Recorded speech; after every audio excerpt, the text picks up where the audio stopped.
We know that Google is tracking us. We agree to it when we set up our phones. So we wanted to figure out what exactly Google is learning about us throughout the day. So here's what we're going to do. We have two identical phones. The only difference between these two phones is this one is in airplane mode. Both of the phones lack a SIM card, and they haven't been set up to access any Wi-Fi networks. So for all intents and purposes, these phones have no connection to a data network.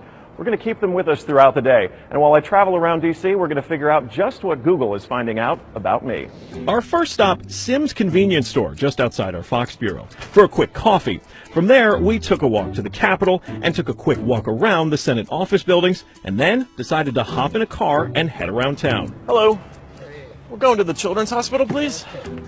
To run our test, we had to do more than walk the block, so we took a tour around our nation's capital. First, due north to the Children's National Medical Center Hospital, then west to St. Albans School and the National Cathedral.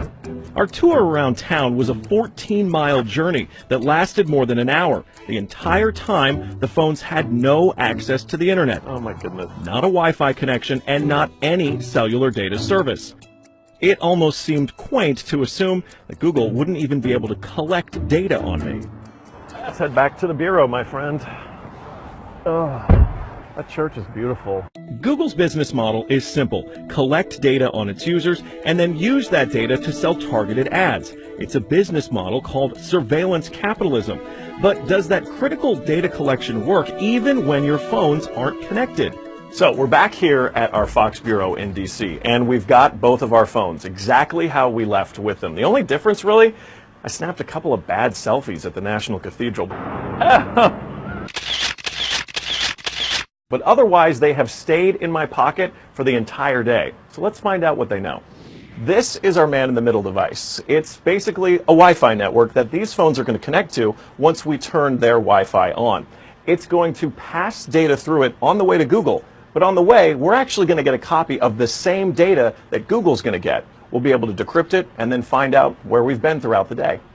Within minutes, the numbers rolled in. The phone that wasn't on airplane mode registered more than 100 locations, 130 activities, and even 152 barometric readings.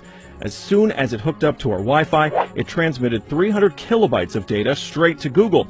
The phone even logged our exact locations, tracking us all around town, the Capitol, the hospital, the school, and the cathedral. Now you may notice what's missing here is the exact route that we took, but it got that data too. It knows when I got out of the car. The metadata has a time log down to the very second, tracking everything when they think that you're walking, riding, and yes, even getting out of the car. Okay, so you're thinking, this isn't a big deal. I'll just put my phone in airplane mode. Yeah, we thought of that too. This is the other phone that we had with us that no SIM card also remained in airplane mode the entire time. Let's see what kind of data it captured.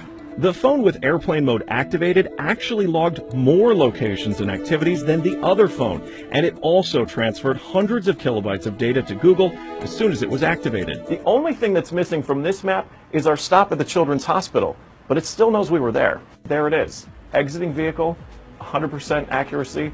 Through complicated user agreements and free software, Google gets users to sign away their privacy for nothing. They're even following you in the places that most people would expect total privacy: government buildings, a children's hospital, a private school, a church.